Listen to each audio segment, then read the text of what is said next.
No nii, Veiko Garaaži saade alustab taas, on pikemat vahet sees olnud, sest on igasuguseid asju vaja olnud teha. Ja täna on meil külas saates Tõnu. Ja Tõnu on tegelenud väga pika aja jooksul liikluse ohutuse küsimustega. Ja ta alustas juba oma tegevust liiklusohutuse alal, no ma ei tea, äkki räägid ise siis, et kuidas sa üldse sattusid, kuidas sa sattusid liiklusohutuse juurde ja võid alustada kohe täitsa algusest, et kas sa nagu käisid koolis ja siis pärast kooli mõtlesid, et võiks nüüd hakata liiklusohutusega tegelema või kuidas see käis ja mis aastatel see kõik toimus? See on pikk tee. Kuidas see liiklus hakkas algusest peale ikkagi autoroolist. Kui ma sain autojuhiks, käisin Vene armees sõjaväes, kus olin aktiivne tegelane. Mis aastal see olla võis, kui sa sõjaväkke läksid? See oli 68. No. 68 sain oma load kätte. Muidugi see koolitus oli mitte nagu praegu lühiajaline, vaid see oli 6 kuud. Ja seal õpetati siis kõik masinaehitust, autoehitust, mootoreid, liiklust, kogu teemat. Ja kui sõjaväkke läksin, siis küsiti kohe alguses, jagati meid ära, kõik olime Eesti poisid. Küsiti, et kes oskab autot remontida. Kuna ma olin paar korda rehvi vahetanud autol kummi, siis ma tõstsin kogu käe püsti, et mina oskan. No väga hea. Ja sellepärast ja öeldi, et sina lähed nüüd sinna remondi sellise saatemasina peale. Ja siis ma hakkasingi 2 aastat sõitsin suure Silsa 57-ga, millel oli siis remondi asjad peal, kõrval istusid 2 lukseppa, saatsin kolonne, kui poisid sõitsid teelt välja, siis sikutasin välja, kui autot läksid katki, võtsin sleppi, vedasin sinna sellesse koha peale tagasi ja seda 2 aastat. Juba seal hakkas pihta ja siis oligi pärast sõjaväega. Jõudsin Tartusse, kus juures kutsuti mind hea tuttav, kutsus naistuttav loomulikult. Kutsus mind Tallinnasse, et tule Tõnu siia, mul on sulle töökoht ja kõik ja saad kooli minna, aga otsustasin minna Tartusse õppima. Sellepärast, et oli tahtmine minna ülikooli. Aga Tartu ülikooli ei olnud minna, siis... Kas sa ei julenud minna või sa proovisid või ei proovinudki? Ma ei julenud minna. Ja kuna mul ei olnud ka keskharidust, siis ma käisin kõigepealt õhtukoolis. Ja siis otsustasin minna Maaülikooli, kus ma siis kahjuks teiselt 3. kursuselt välja arvati, kuna ma otsustasin, kuna ma olin kaugõppes, siis ma nagu ikka noored inimesed arvasid, et mõningaid asju võib vahele jätta. Aga see mõte ei olnud hea. Ja siis oligi, läksin autojuhiks, ETK Velkoondis auto, oli selline firma, kes tegeles ETK Velli asutuste transporditeenusega. Alguses olin seal autojuht 3 aastat ja siis, kuna ma lõpetasin keskkooli, õhtukooli, siis pakuti mulle töökoja meistri kohta. ja see oli 8 aastat. Ja see andis mulle sellise tehnilise praktika, kuidas autod on ehitatud, mis selleks teha tuleb, kuna see ETKVL-süsteem oli suhteliselt hästi üles ehitatud. Nad oli sellised majandid erinevates suurtes linnades nagu Pärnu, Paide, Tallinn, Tartu ja neid oli veel. Ja siis seal oli kuskil ühikuid oli Tartus 100 siiapoole, sinnapoole. Ühikuid on siis autosid või? Ühikuid autosid. See eeldas siis ka juhte sama palju. Ma saan aru, et see ETKVL siis koondis auto toona korraldas nii-öelda kaupade vedu siis Tartu piirkonnas. Ka kaupad on ka mitte ainult Tartu piirkonnas, vaid ka laiemalt, sest Tartus oli suur kaubabaas. See on nagu logistikakeskus tänapäeval. No see oli logistikakeskus ja selline transport ja siis olin ma seal meistrina, õpetasin lukseppi, suunasin neid ja tegin nendele ühesõnaga palga selliseid tingimusi. Hommikul põhiline möll käis hommiku ja saab hommiku, kui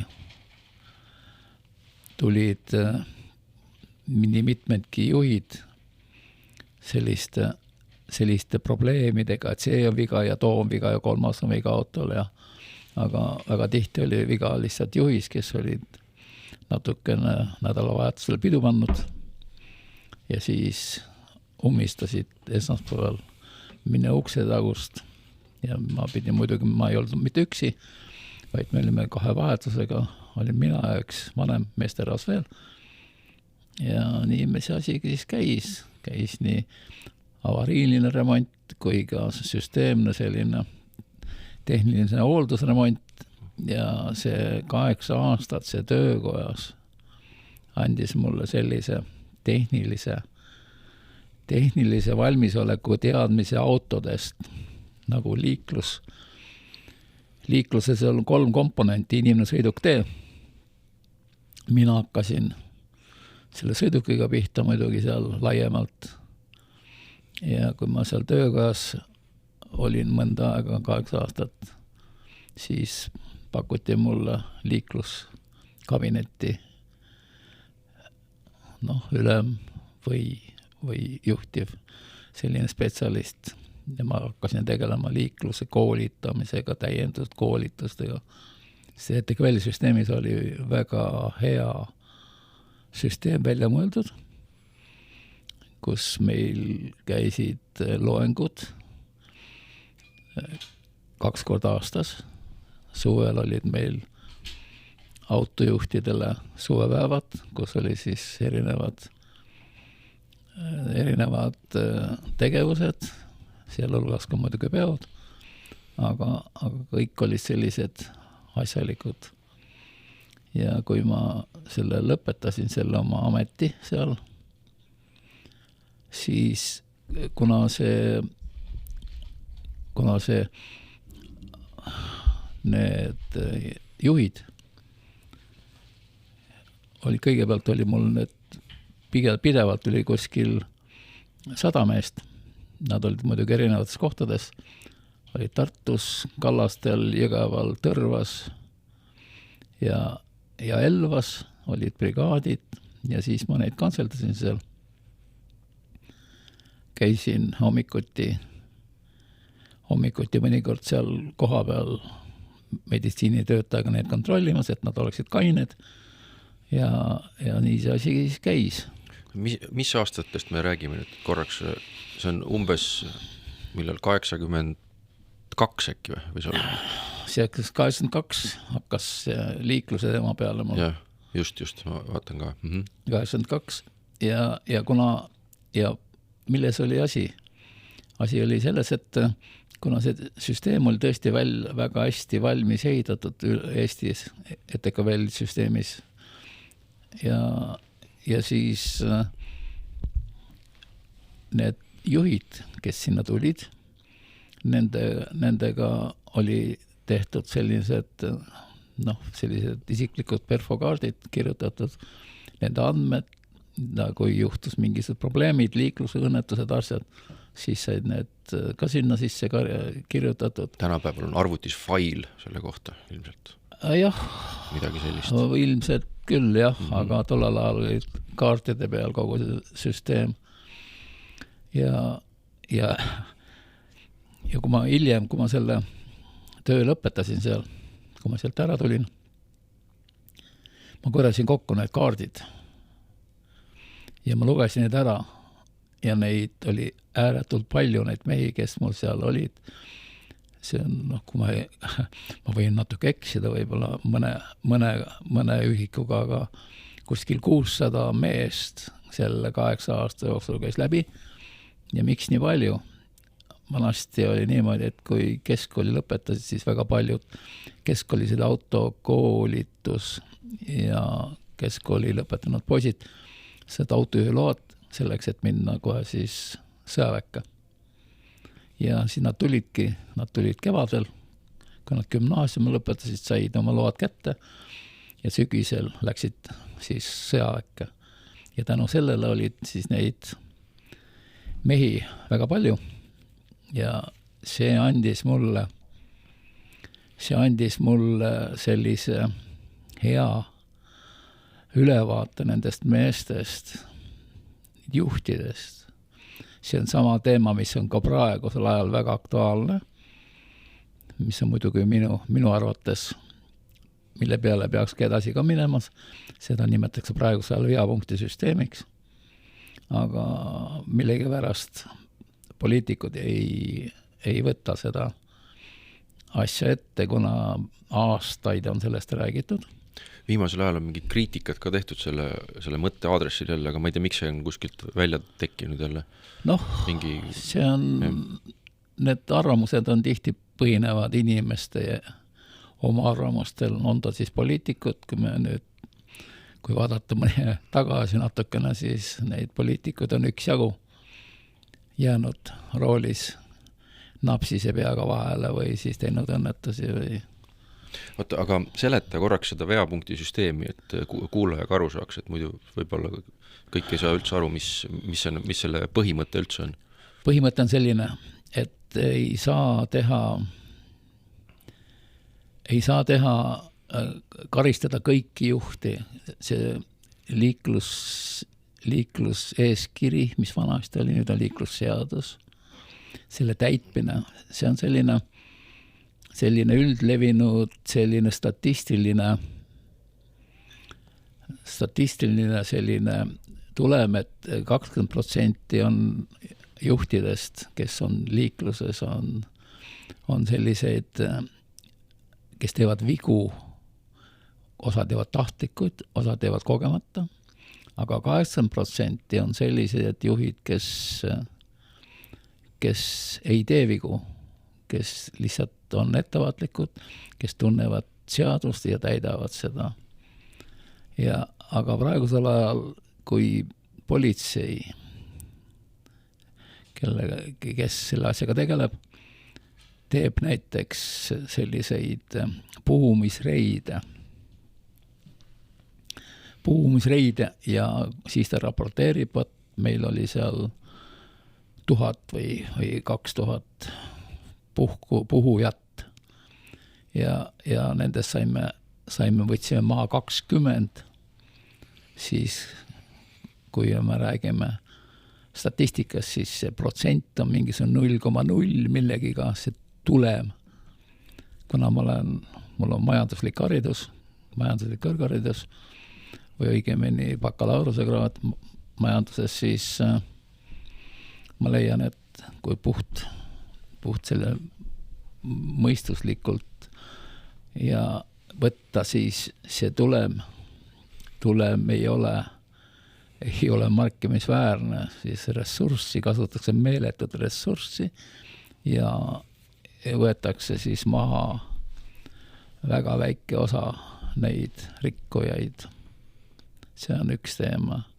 Muidugi siin tuleb väga palju väga palju asju veel, sellepärast kuna ma olen majandusharidusega, siis tänu erinevatele ametitele, mida ma olen ikkagi pidanud, see alates seesamast ETKVL-ist juhtidega tegelemisel ja edasi siis kutsuti mind Eesti Riikliku Liiklusohutusameti Lõuna-Eesti büroo juhatajaks, ja seda tegi Hella Trumbolt, selline väga tuntud inimene tollel ajal. See oli siis niimoodi, et Eesti Vabariik tuli, eks ju? Ja tuli siis loodi, ühesõnaga kõik, ma ei tea, ma mäletan seda, et alguses oli vist 31 või 33 ministeeriumit, need tehti kokku umbes 15-ks ja siis igasugune mastaapne ümberkorraldamine ka igatus ametites ja kohtades jätkus, eks ju. Täpselt. Ja siis loodi või ma ei tea, kas loodi või oli liiklusohutusamet, mis oli siis nagu amet, mida enam tükk aega olemas ei ole. See loodi liiklusohutusamet 92 aastal siis midagi. 92 jah, vist oli see. Nii, aga enne seda oli ju tegelikult oli selle tegevusega tegeles miilits, otseselt tegeles sellega aga siis, kui see miilitsa, see funktsioon võeti ära, seal oli erinevad, seal oli sõidukite registreerimised, sellised asjad ja see võeti siis miilitsa käest ära ja moodustati siis liiklusohutusamet. Ja siis Eesti riik jagati mõneti pooleks. Lõunapoolse osa oli minu vastutusala ja põhjapoolse osa oli siis minu kolleegi vastutusala. Ja niimoodi seda asja siis tegutsesime vastavalt ette nähtud töökorraldusele. Meil oli siis spetsialistid olid siis erinevates linnades, oli ta siis Jõgeva, Valga, Põlva ja nii edasi, neid olid veel, kes siis tegelesid koha peal selliste töödega. Need tavaliselt kõik enamus nad olid miilitsa taustaga. Minul ei olnud sellist tausta. Mina olin ühiskondlik kaudsinspektor olnud ja liikluskabinetti juhtinud suurest transpordifirmas ja siis ma mõtlesin, et miks huvitav Hella Trumbolt mind välja valis. Ta saatis siis Kalju Vainula minu juurde vestlema, kas ma olen nõus seda tööd tegema. Ja siis, kuna teda ammu enam ei ole, mul jäi see küsimata, aga ta oli väga, väga asjakohane inimene, kes asjast teadis väga palju.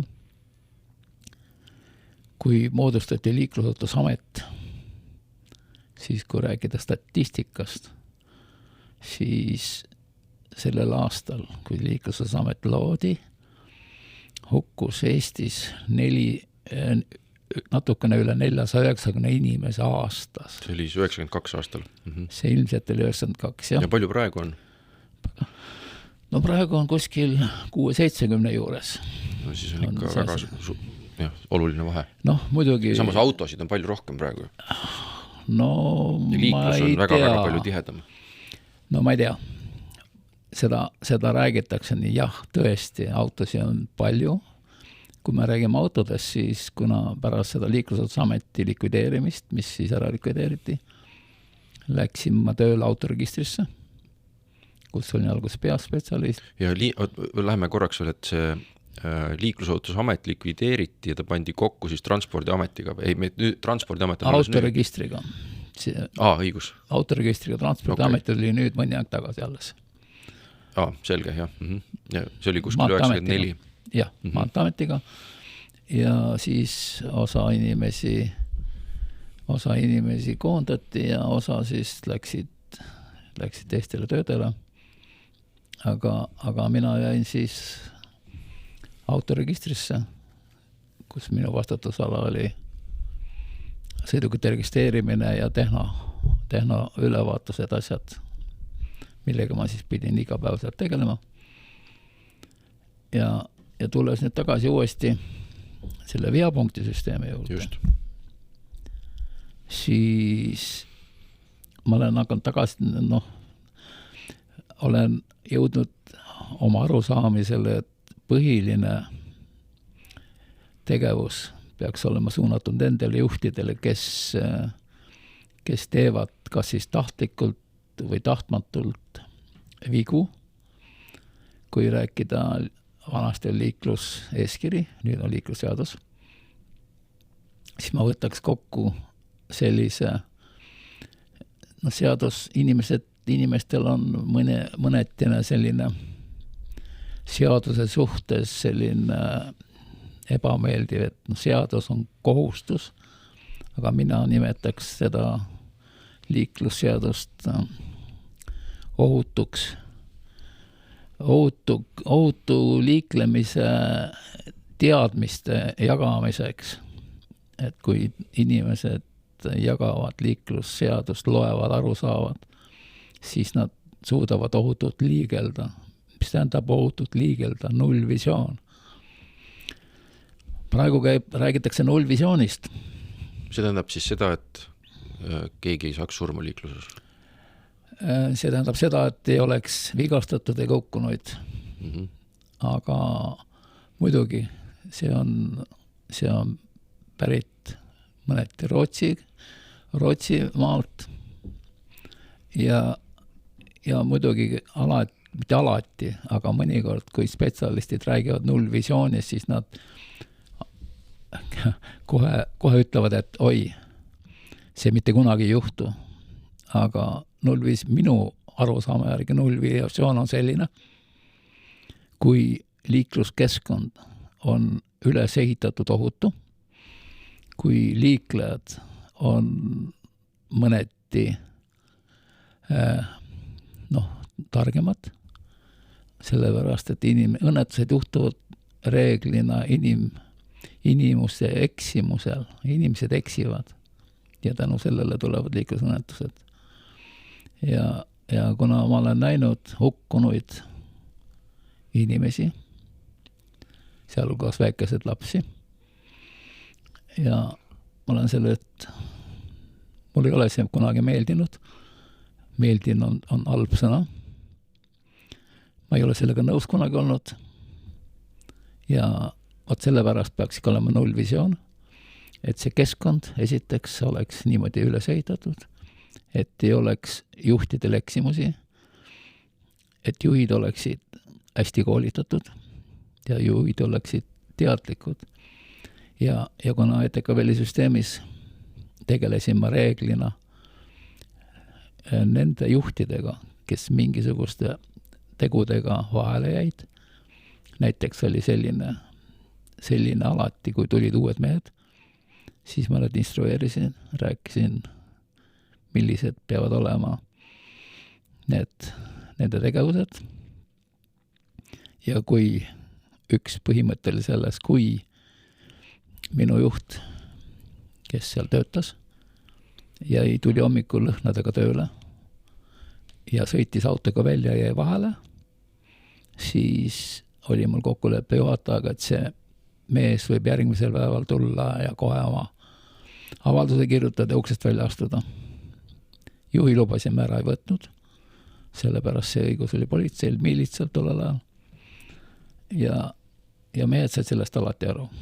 Ja nii see asi ja põhitegevus käiski tegelikult, see koolitusõpetus käis, kuigi meil oli iga aasta olid sellised loengud, aga see minu tegevus puututas just seda 80% juhtidest, kes olid sellised, armastasid teha rumalusi. Kas 20% või 80%? Vabandust, sorry, 20%. 80% olid ikkagi korralikud inimesed. Jah, muidugi. Kuna autojuhi, millegipärast arvatakse, et autojuhi töö on selline lihtne, päris lihtne ta ei ole. Ja oli selliseid juhte, kes oli küll pikemat aega autojuhid, aga nad ei olnud head autojuhid. Sest neil juhtus, nad ei saanud täpselt aru, mis on mis. Ühesõnaga, ma teen sellise väikse vahekokkuvõtte, et see tähendab seda, et sa nägid 8 aasta jooksul käis sinu juurest läbi umbes 600 juhti. 600 juhti. Ja nendest, et sinu kogemus selles mõttes ei ole, see ei ole mingisugune hägune teooria, mis on kuskil koolis õpitud, vaid see on väga praktiline isiklikust kokkupuutest. Ja selles isiklik kogemus ütleb seda, et see on umbes 80-20, eks, et 20% nendest juhtidest vähemalt olid sellised, kellel on mingisugune kalduvus sattuda siis reeglitega pahuksisse ja tänu sellele on nende riskikäitumine kõrgem ja tänu sellele satuvad nad rohkem õnnetustesse. Ja siis sellepärast võiks ka veapunkti süsteem, kas ma saan õigesti aru, et veapunkti süsteem on siis see, mis põhimõtteliselt, et kui nii-öelda inimesed, kes nagu kogemata teevad vigu, sest nad eksivad, mitte et neil on selline retsidiivne käitumine seaduse suhtes, siis nad saavad mingisuguse punkti kirja, aga samal ajal neid ei karistata seaduse täie karmusega, mis võiks olla kasulik rakendada 20% inimeste suhtes, umbes nii või selgita? No põhimõtteliselt on niimoodi, kui suures plaanis võtta, siis ta niimoodi on, jah, aga süsteem on üldiselt selline, et kuna tulles uuesti tagasi selle ETKVL süsteemi juurde, siis näitas, et tuleb tegeleda konkreetse juhiga, konkreetse isikuga. Kas see on siis tahtmatu tegevus või tahtlik tegevus, on ta joobes olnud või on ta kogemata sattunud, siis just nendega tuleb tegeleda, neid tuleb õpetada. Ja tulles nüüd uuesti tagasi selle minu valik, kui mind valiti sinna poole Lõuna-Eesti bürood juhatama ja sellega tegelema, siis ma ei teadnud, ma ei küsinud Hella Tromboldi käest, miks mind. Aga siis, kuna ma lõpetasin peale Maaülikoolist välja äratulekut, kui mul jäi kool pooleli, läksin ma Tihemetsa tehnikumi, lõpetasin kiitusega Tihemetsa tehnikumi kaugõppe ja minu lõputöö põhines just selle liiklusohutuse teemal automajandis ja kuna mul oli head katsealused, neid oli väga palju ja ma tegingi liiklusõnnetuse sellise analüüsi statistika lõputöö sellel põhimõttel, et mida ETKVL süsteemis tehti nende juhtidega, kuidas aastate jooksul need õnnetused, kas neid tuli juurde, nad läksid vähemaks ja kuna sellest on nii palju aega möödas juba, siis mul on jäänud selline, kui mulle öeldi, et kuulge, see juhendaja, et kuule, kuidas teil nii väheseks, see on stabiilne selline, mitte teil oleks õnnetusi juhtunud rohkem, vaid see on kuidagi stabiilselt madal.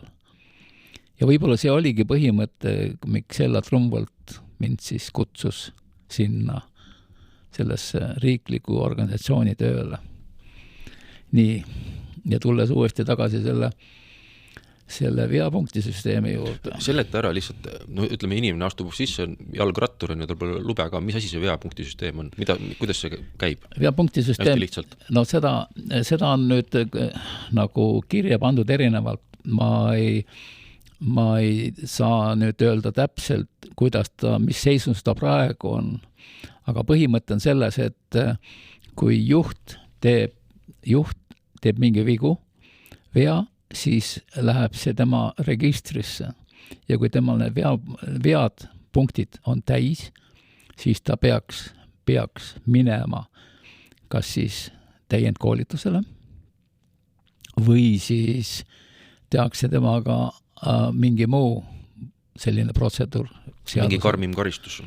Kas karmi või mitte karmi, aga nii, tulles nüüd tagasi jälle selle liiklusseaduse ja liikluseeskirjade teadmiste juurde, siis mis puutub liikluseeskirja, siis liikluseeskirja oli märksa paremini aru saada kui liiklusseadus praegu. Ja loomulikult, kui seda seadust tehakse, siis see on tavaline protsess, kui seadused võib-olla mõnikord tahetakse üksi pulki seda lahti nagu kirjutada. Kuna ma töötasin, olin ka kohtus kaasistuja. Mida see tähendab? 20 aastat. See tähendab seda, et ma istusin kohtulaua taga ja väga tihti arutasin neid liiklusõnnetuste puhul tekkinud mitte kahjusid, vaid kas siis inimesed said vigastada või said surma. Ja neid kaasuseid sai kohtus nagu läbi mõeldud. Ja kuna seal kohtulaua taga teisel pool lauda istusid väga palju advokaate ja süüdistus sellised materjalid, millega ma tutvusin, millega ma pidin tutvuma ja tänu sellele oli mul võimalus lihtsalt aru saada sellest süsteemist, kuidas toimuvad õnnetused ja tulenevalt seaduse täitmisest ja mitte täitmisest. Aga nüüd tulles uuesti seaduste juurde, siis praegusel ajal praegu on aasta 2025, siis ma ei tea, kui palju inimesed on sellega kursis, et aastast 2011 kuni 2025 on liiklusseadusest tehtud 1000 seaduse muudatust. Seda väga paljud juhid ei tea. Ma arvan, et seda ei tea mitte ükski juht praegu. Võib-olla keegi... No üldiselt... Mõni juht, kes sõidab seal ministeeriumis on, tema võib-olla teab. Kes... asi ei ole ainult juhtides, asi on ka koolitajates ja ka võib-olla ka nemad ei tea, nemad võtavad praegu see lahti, kuna ma pean siiamaani loenguid juhtidele, mitte autojuhtidele, vaid kopameestele, kes teevad kraana või selle kopamehe pabereid, siis ma alati tunni lõpus nendele siis selgitan, näitan. Ja lisaks sa teed ju ka liiklusohutusauditeid, ma lihtsalt ütlen. Jaa, sellega... Aga sellest võime pärast rääkida. Sellest võime rääkida. Erinevaid liiklusalaseid konsultatsiooni ja muid teenuseid. Ja see, mõtlen, kui võtta ühiselt kokku, siis ongi see inimene sõiduktee. Sõiduki teemaga ma tegelesin ETKVL-is töögameistrina. Inimesega hakkasin tegelema liikluskabinetis ja ka mõneti kohtulaua taga. Sealhulgas ma esindasin ka kohtus oma alluvaid, autojuhte, kes jäid mingisuguste jamadega, sattusid kohtu alla. Ka ma mõneti neid seal suunasin, aitasin. Ja kuna mul juristi haridust ei ole, siis ma olen ka juhendanud, ma olen istunud kõrval isikutel, kes jäid vahele või õigemini, kes sattusid liiklusõnnetuste ja keda siis politsei süüdistas, et nemad olid rikkunud, nemad on süüdi ja ma olin siis selle mõningate isikute selline suunaja õpetaja, kuidas nad peaksid kohtus käituma, kui see asi läks tõsiseks tegemiseks. Nii, et ühesõnaga see 1000 seaduse... Ma lihtsalt ütlen, et seal oli vist ka, on olnud ka päris palju selliseid hukkunute ja raskete vigastustega seotud õnnetusi ja väga suurte nagu kahjudega, eks ju. Et selles mõttes see tähendab seda, et kui asjad on nii-öelda karmiks läinud. Õnnetused, need põhjustavad ju majanduslikku kahju. Kui rääkida ka inimvigastustest, inimese surmadest, siis vaadates seda seadust, siis seadus on kirjas, et ühe liiklusõnnetuse kahju on inimkahju loetakse 5,6 miljonit eurot. Ja seal samas, kui on ka materiaalne kahju, siis seal on 1,2 miljonit eurot, ühesõnaga see on ühe juhtumi majanduslik kahju. Seda võib muidugi praegusel ajal see seadusest uuesti üle lugeda. Ja tulles nüüd tagasi selle teema juurde, siis arvestades praegust olukorda eriti, kui igapäevaselt saab väga palju inimesi vigastada erinevate liikurvahenditega, mida see läheb maksma riigile, mida see läheb maksma inimese endale. Nii et kogu see temaatika on ääretult lai. No, et riigile tähendab see seda, et kui keegi saab kannatada, siis kiirabi võtab inimese, viib kuhugi, ravib teda, kui õnnestub ravida, kui siis on saamata jäänud mingisugused tulud, kui inimene ei saa tööl käia ja nii edasi. Ma lihtsalt selgitan, et mida see nagu millest see koosneda võiks. No ta on jah, umbes ta selline on. Kui neid rahanumbreid mõelda, aga seal on muud igasugu emotsionaalne ja muu kahju on see veel lisaks. No, kõigepealt, kuna ma olen harjunud lugema seadust, esiteks lugema seadust ja sellest teha järeldusi, et ühesõnaga, kui see sama liikluskindlustuse seadus, mida siis me igapäevaselt maksame ju, kõik juhid maksavad selle sundkindlustust, peale sellega on kaskokindlustus, aga tulles uuesti selle sundkindlustuse peale, siis need summad, mis liiklejad maksavad, on päris suured. See seadus tehti selleks, et ka maksta kinni siis sellised juhtumid, sest ega ükski juht, kes jääb nagu õnnetusse, kes jääb süüdi, ei suuda kinni maksta neid kahjusid, mida põhjustatakse inimestele.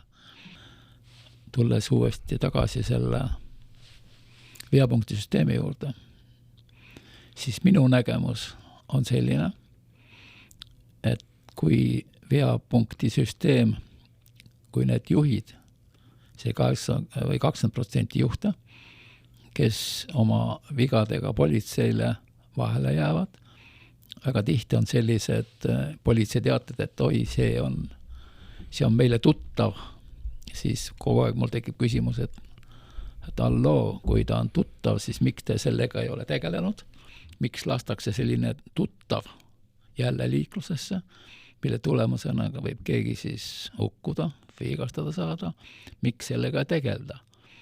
Ja tulles uuesti veapunktisüsteemi juurde, siis see tähendab seda, et kui teatud arv punkte on koos, siis peaks minema see juht ise, peatatakse tema juhtimisõigus nii kaua, kui tema läheb täiendkoolitusele ja mida ta maksab ise selle täiendkoolituse kinni ja kui ta täiendkoolitus on läbinud, siis saab ta uuesti rooli minna. Et ühesõnaga, ja see ühesõnaga siis ka õpetab neid juhte. Teiseks suudavad need juhid saada teave selle aja kohta, kui nad ei ole seda 1000 liikluse seaduse muudatust selgeks saanud või keegi ei ole rääkinud, siis on see võimalus, et õpetatakse seda, mis on konkreetsel ajal seaduses kirjas, mitte seda, mis oli 25 aastat tagasi seaduses kirjas. Ja see ongi see veapunktisüsteemi põhimõte, et rikkuv juht, kes saab punktid täis, läheb tasulisele täiendkoolitusele ja alles siis saab edasi juhtida autot. Ja ma ütlen, et see ilmselt käib mingite selliste kergemate karistuste puhul, et mõni kuulaja, kes on võib-olla veapunktisüsteemi vastane, võib küsida, et aga mis siis, kas siis tähendab seda, et sõidetakse keegi surnuks ja siis käib koolitusel ja nii edasi, et need on ilmselt erijuhtumid, kui põhjustatakse selliseid kriminaalseid olukordi, eks ju. See on teine seadus. See on teine asi lihtsalt. Inimeste... kõrvalmärkusega. Ja loomulikult see kriminaalseadus ja need on erinevad seadused, kui inimene sõidetakse surnuks, vigaseks, siis läheb see kriminaalseadus alla ja vastavalt sellele ka läheb kohtusse ja no see on juba teine teema. See on teine teema. Nii, ääremärkuse korras igaks juhuks, jah. Aga mis puutub veapunktisüsteemi, need on sellised, et noh, sõitis punase tulega üle ja ületas kiirust ja noh, mida iganes seal, mis sinna alla läheb. Aga seda veapunktisüsteemi on pikemat aega nagu kavandatud, hakitud, aga miks pärast see tegelikult on, millegi pärast vaatavad kõik valitsuse otsa ja konkreetselt siis praegusel ajal härra peaministri otsa, kes kusjuures kõik spetsialistid, eksperdid, sealhulgas ka politsei, on seda teemat pikemat aega nagu keerutanud ja rääkinud, aga tulemus on praktiliselt 0. No ta ütles ka kuidagi, ta tegi ütles mingi sellise poliitilise, mingi prääksu tegi, aga ega me täpselt aru ei saanud, ühesõnaga aru oli saada, et ta tegelikult ei tunne seda teemat ja ta ei ole üldse süvenenud, ma arvan, et see oli see võib-olla ja siis käivad ka mingid lobistid ja räägivad ja siis tal on selline hägune arusaama sellest ja siis ta ütleb, et ei ja kõik. Ja siis pannakse sahtlisse tagasi, ongi kõik. No see on jälle laiem teema. Ja, aga no see selleks on jälle laiem teema, otsustajad on reeglina poliitikud. Ja, just. Ja küsimus on selles, kas nad saavad aru või ei saa aru ja seda, mida siis poliitikud välja mõtlevad, seda siis ametnikud püüavad seda siis realiseerida. Nii analoogne teema on ka liikluskorralduses ehk liikluse projektides on analoogne teema, kus väga tihti jääb peale poliitiku hääl, kes arvab, et tema tunneb teemat ja nii see asi jääbki. No praegu korraks arvutasin, vaatasin neid numbreid siin ja siis vaatasin, et sul on kogemust üle 500, võib öelda. Aga me praegu oleme selles 500 juures liiklusohutus kogemuses jõudnud alles, kus me jõudsime, et sa läksid siis liiklusohutusametist autoregistri keskusesse, aga pärast seda tulid sa ju ka Tartust Tallinnasse Maanteeametisse liikluskorralduse peaspetsialistiks. Ja, pärast autoregistri muudatust. See oli sügaval Eesti ajal juba, ütlen kõigile, 2005 kuni. Ja, kuna need inimesed, kes seal töötasid Maanteeametis tollel ajal, ma töötasin nendega koos riiklikus liiklusohutusametis, nad praktiliselt nad tundsid mind, mina tundsin neid ja ma pean ütlema, et see Maanteeameti seltskond, kes väga paljud olid liiklusohutusametis, töötasid, need väga sellised toredad kolleegid, nad tundsid teemat, nad teadsid ja nendega oli ääretult meeldiv rääkida ja kuna see Maanteeameti teema oli see huvitav teema, kuna ma elasin Tartus ja pidin esmaspäeval istuma autosse kell 6, et sõita siis kella 8 Tallinnasse Maanteeametisse, siis oli päris huvitav teema ja neid liikluslahendusi ja asju sai arutatud nii terve vabariigi peal, erinevates kohtades käidud koha peal ja kuna mul olid tõesti väga head kolleegid, otsane ülemus oli Harri Kuusk ja neid oli veel seal väga häid kolleege, kellega ma praegugi veel suhtlen. Et on aga üks parim keskkond, kus oli selline mõtestatud tegevus, head kolleegid ja hea töö. Ja pärast seda, kui vaadata minu seda töömehe elu otsustasin tagasi tulla Tartusse, kuna mul sündis poeg, kes oli juba 2-aastane ja mul oli teda vaja kasvatada, siis ma tulin Tartusse tagasi ja minu otsene tööülesanne oli Tartu linna liikluskorraldusteenistuse juhatamine. See on siis, et sa olid nagu Tartu liikluskorralduse boss või midagi sellist või? Noh, bossiks nimetada see, ma ei tea. Või noh, see, kes seal mingi ikkagi ütleb, et mingi teeme nii ja teeme naa. Päris niimoodi see asi ei käinud. Okay. Kuigi jah, minu jalajälgi on päris palju Tartu linnas maha jäänud liikluse peal, aga nagu ma ütlen, see liikluse tegemine ei ole ühe isiku teema ainult. See on reeglina ka meeskonna teema, kes seal planeeringute tegemised, projektide tegemised, sellised erinevad asjad. Nii et see on selline ja põhiline asi, mis seal selles ametis oli. Kui ma läksin tööle 2007 sinna, siis kutsuti masu ajaks seda ja rahalise vahendid linnal oli vähem ja ma pidin hakkama saama siis selle eelarvega, mis mulle anti, et võt, sul on nii palju raha, sellega pead arvestama ja siis ma hakkasin korrigeerima, osa oli siis asju see tehtud, osa ei saanud tehtud ja hiljem, kui ma sealt ära tulin sellest ametist, õigemini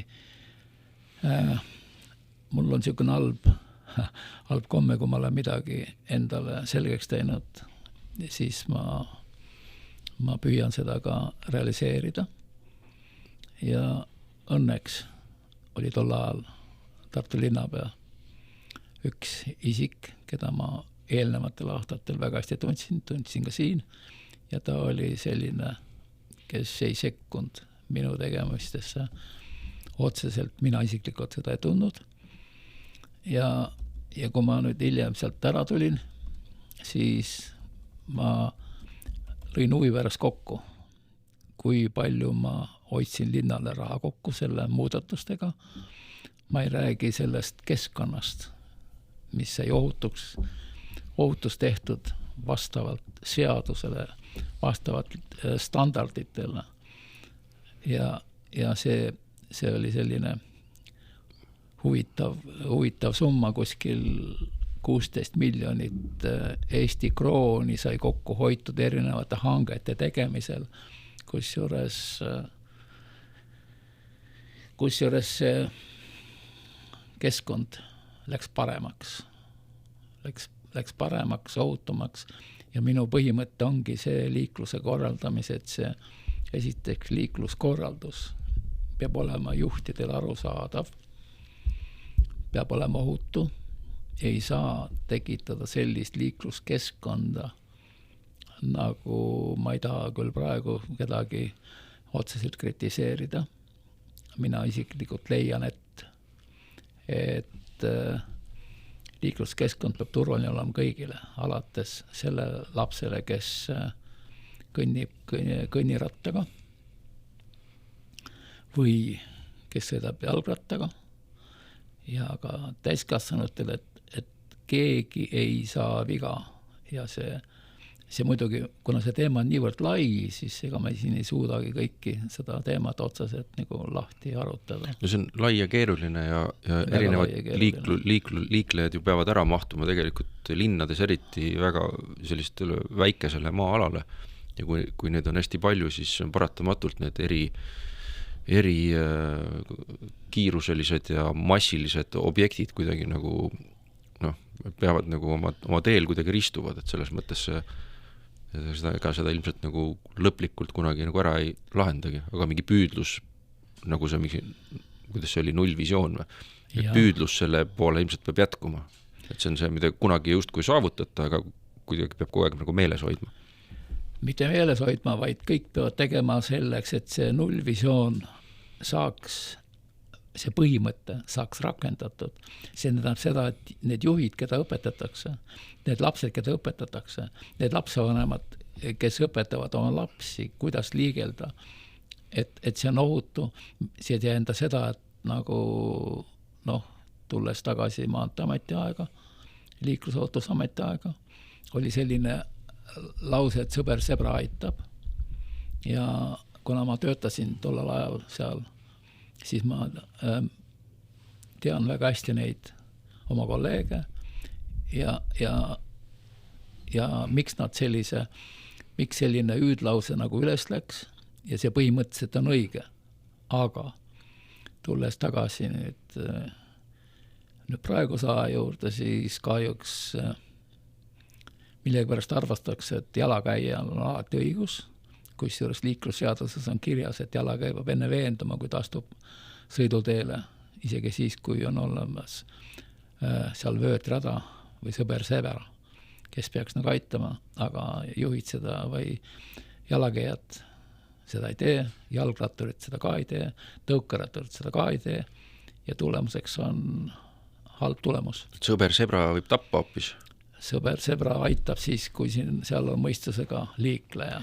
Jah, meil siin Tallinnas on eriti nagu, mina nagu tähele panen liiklejana seda, et on nagu kaks sellist kõige nagu vastikumat asja, mis mulle üldse ei meeldi, on see, et esiteks, kui on ühesuunaline liiklus kahes reas, mis läheb siis nagu ühele poole ja siis seal on sõber sebra, siis kui esimeses reas autot peatavad, siis teises reas mingisugused isikud lakivad küüsi samal ajal ja näpivad oma telefoni ja sõidavad lihtsalt nagu üle ja see ajab mind väga närvi. Ja siis teine asi, mis mind ajab väga närvi, mida ma ise siis proovin vältida, et oleks nullvisioon, on see, et sõita oranžide või punaste tuledega valgusfooride alt läbi, mida tehakse pidevalt. Et ma arvan, et see, et kui me läheksime praegu näiteks autoga sõitma Tallinnas ja sõidame pool tundi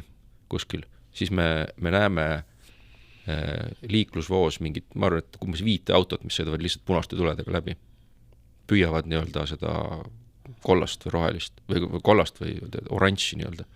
Ja see on nagu siuke, et ma ei saa aru, miks inimesed teevad seda, ma võin sellest aru saada, aga nad ei saa ilmselt nagu aru selle ohtlikkusest ja see on nagu siuke suhteliselt vastik. Ja siuke vahepala minu poolt. Huvitav teema. Ja. See on nii lai teema, aga siin tulebki võtta aluseks 28% juhtidest. See on üks asi, teine asi, inimene on ekslik. Seal samas ma tahaks ikkagi alati öelda seda, et kui sa astud sõiduteele, siis veendu, kas sind märgatakse või mitte. Millega tegeleb see juht seal. See ei ole sinu asi, vaid palun jalakäijana ära astu liikuvale sõidukile ette. See on nii elementaarne. Ma ei tea, kas seda füüsikaseadust oli see 5. või 6. klassis õpetati, mis tähendab kiirused ja massid ja kõik need asjad.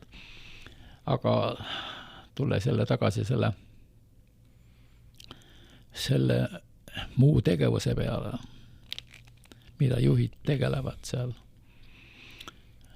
seal roolis olles, siis ma olen jälle tagasi selle 85. aasta, 82. ja 88. aasta peale, kui ma liikluskabinetis olin, siis tol ajal käis miilits näiteks tegemas tehnoülevaatusi.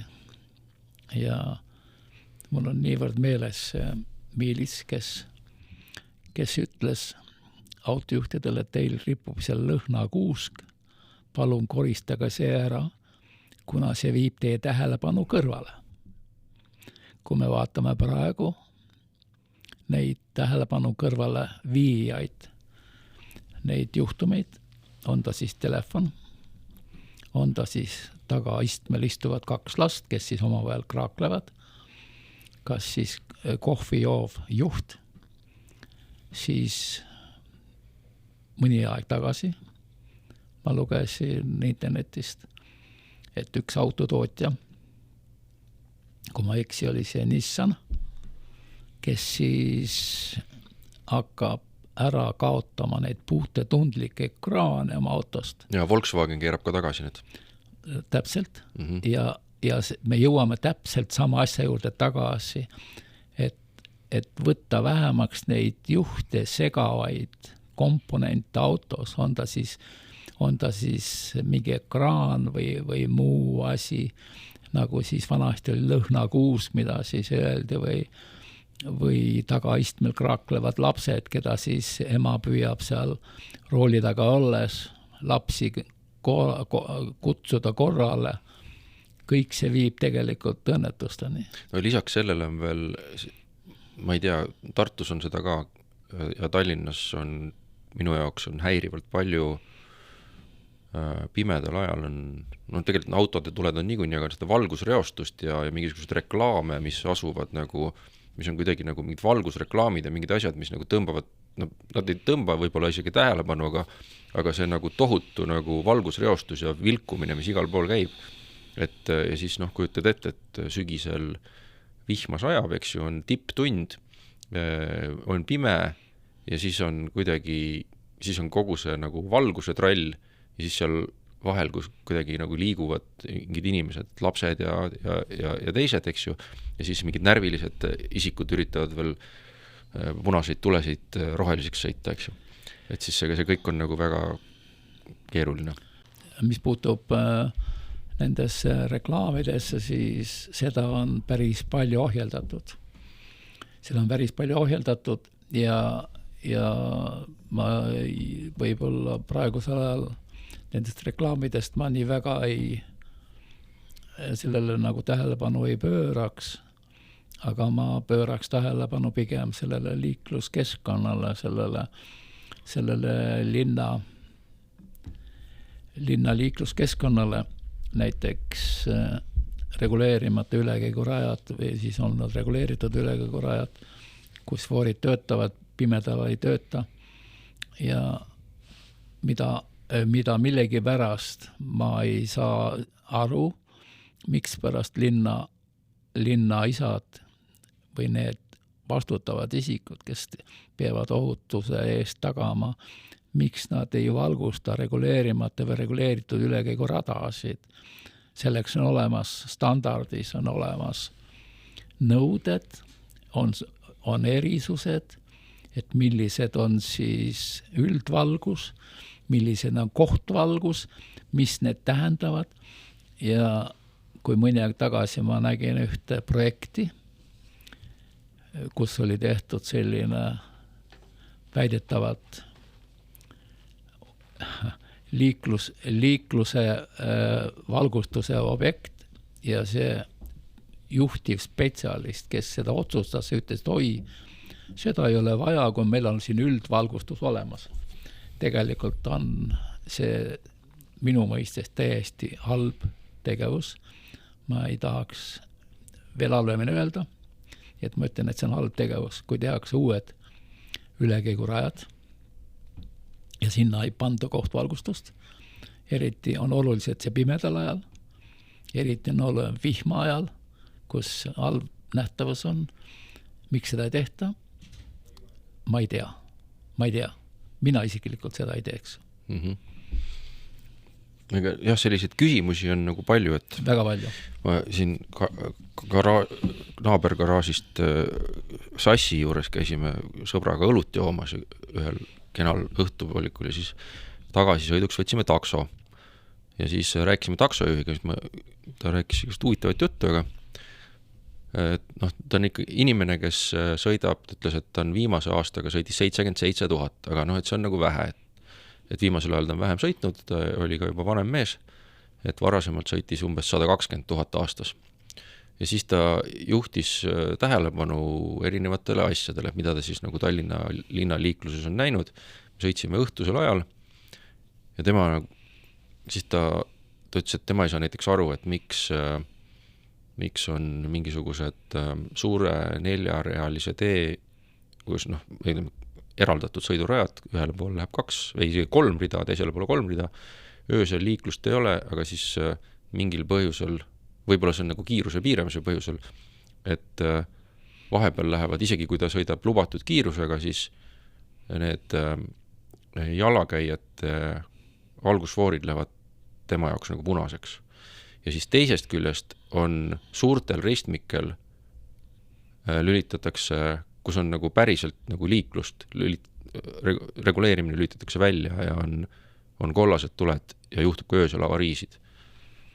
Ja no ühesõnaga, tal oli erinevaid nagu tähelepanekuid, aga siin mõtlesin just, et inimene, kes sõidab nii palju ja tal on võib-olla täitsa praktilisi nõuanded, tal on tohutu kogemus, eks ju, sõitnud nagu mingi mitukümmend aastat juba, et äkki peaks taksojuhtide käest ka küsima vahepeal, et mida nemad arvavad liikluse korraldamisest. Võib-olla neil on häid mõtteid.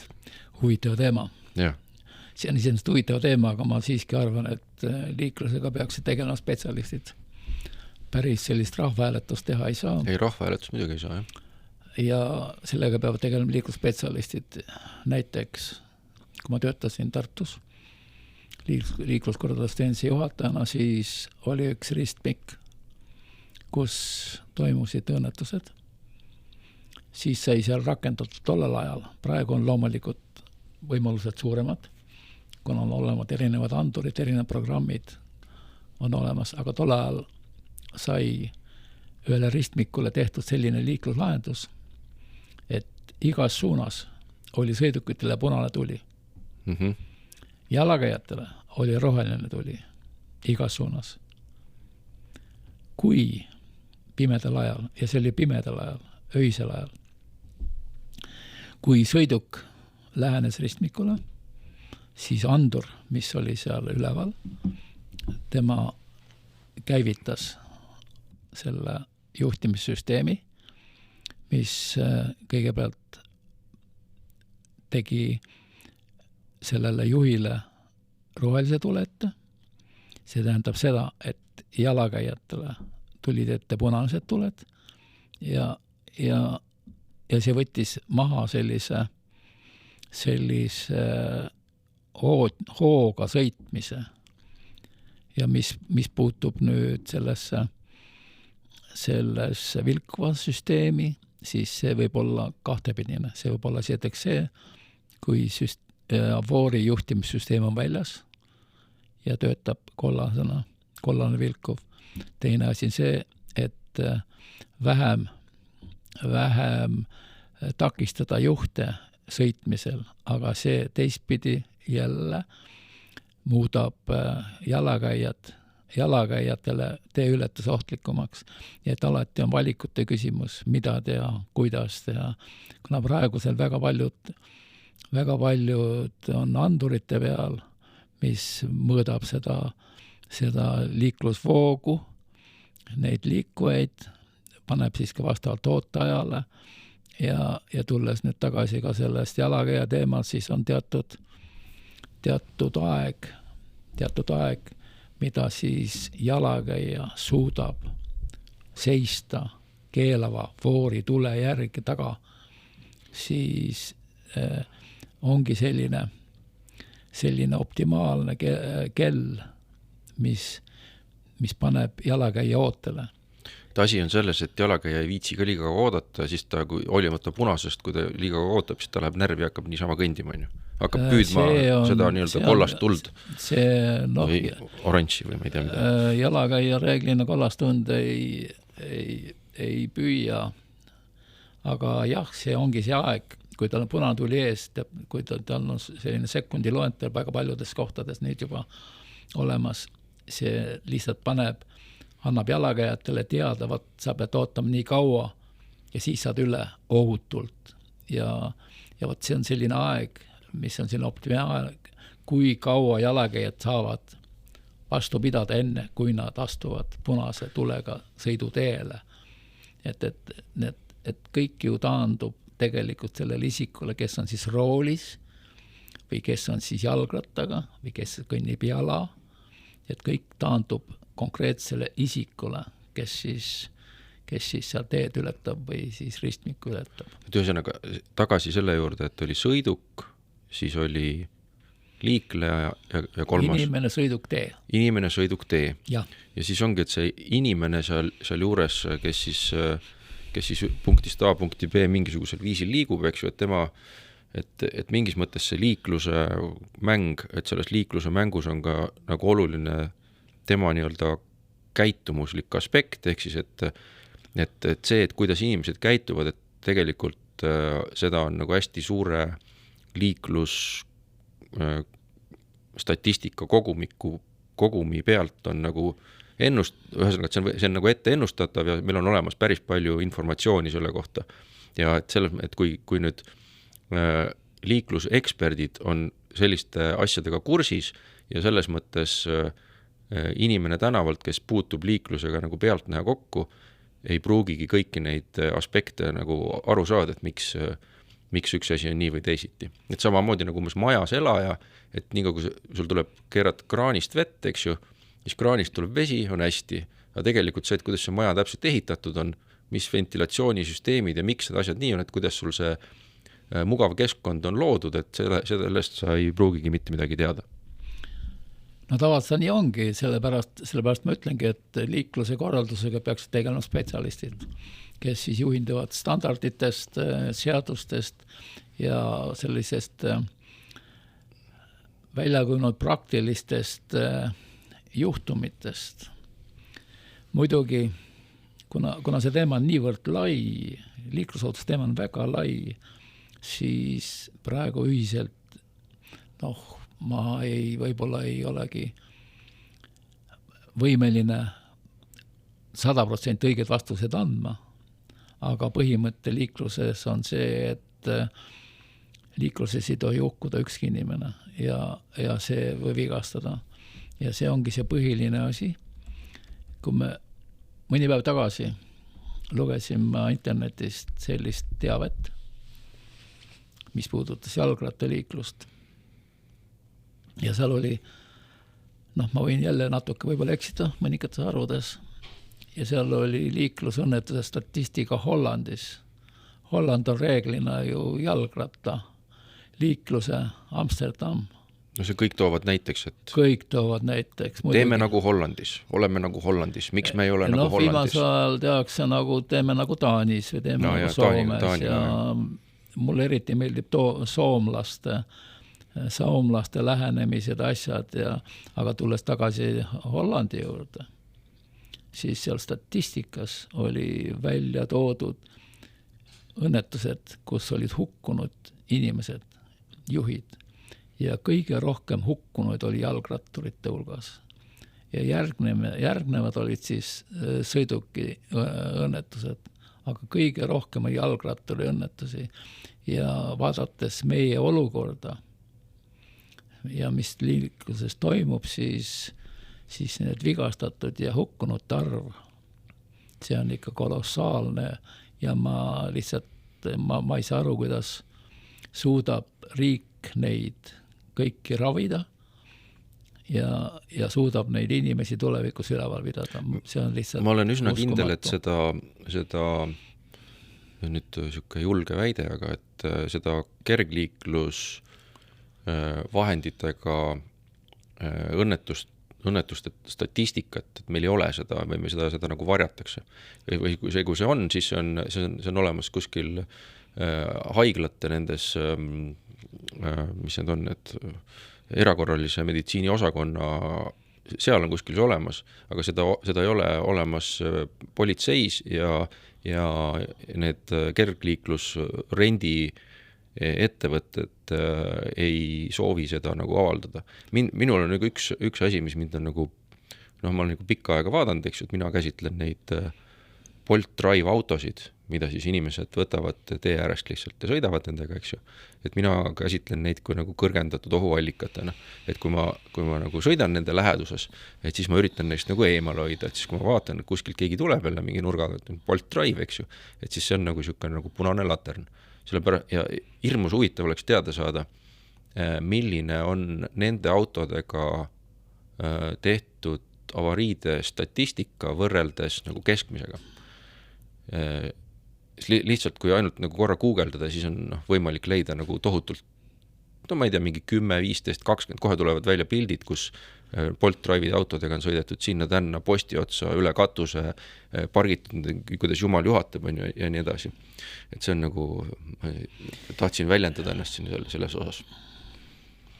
See on huvitav teema muidugi, mis puutub statistikasse. Statistika on selline huvitav teadus, et sinna ei saagi kõiki asju kirja panna, ei olegi olemas. ei ole olemas näiteks liikluskindlustusfondis korrektne statistika, samasugune statistika ei ole Transpordiametis ja samasugust statistikat praktiliselt ei ole võimalik kätte saada. Ja sellist statistikat ei ole olemas ka näiteks terviseasutustes. Sellepärast, et mõnikord, kui toimub õnnetus, keegi kukub seal mingisuguse vahendiga, seal siis jalgratas või muu, siis pöördutakse alles võib-olla hiljem sinna arsti juurde. Aga kuna see statistika on see huvitav teema, siis et see kogumik, tervet see kogumikku, kõik neid teada saada, mis kus, seda ei, ma ei tea, kas võiks teada muidugi. Võiks muidugi teada, aga otseselt võib-olla ei olegi vaja. Oluline on teada, kuidas neid juhte tulevikus õpetada, kuidas juhti koolitada, kas me õpetame oma lapsi, kes sõidavad jalgratastega üle käiguraja, kas me õpetame, et tulge kõigepealt maha, seda ei oska isegi vanemad ei tee, tihti sõidavad ees, sõidab üle käigurajas, sõidab üle kõnnirattaga laps, seal 2-3 aastane, millele järgneb siis rattatooliga sõitev vanem, kus on teine laps ja kõik nad sõidavad rõõmsalt üle käiguraja ja see annab lapsele teadmise, et oi, mina võin sõita alati üle. Tegelikult liiklusseadus seda ei luba. Ja sellel on ilmselt mingi põhjus?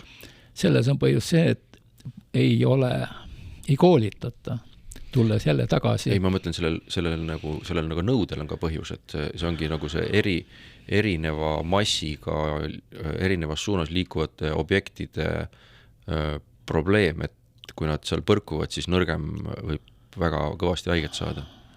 Et sellepärast on see ilmselt tehtud või? Ei. See nõue, ma mõtlen seda. Nõue on see on jälle elementaarne füüsika. Kui on liikuv objekt teatud kiirusega, teatud massiga, siis selle peatumiseks on vaja teatud aega, teepikkust ja kui juht tegeleb samal ajal muude asjadega, siis ta ei panegi tähele.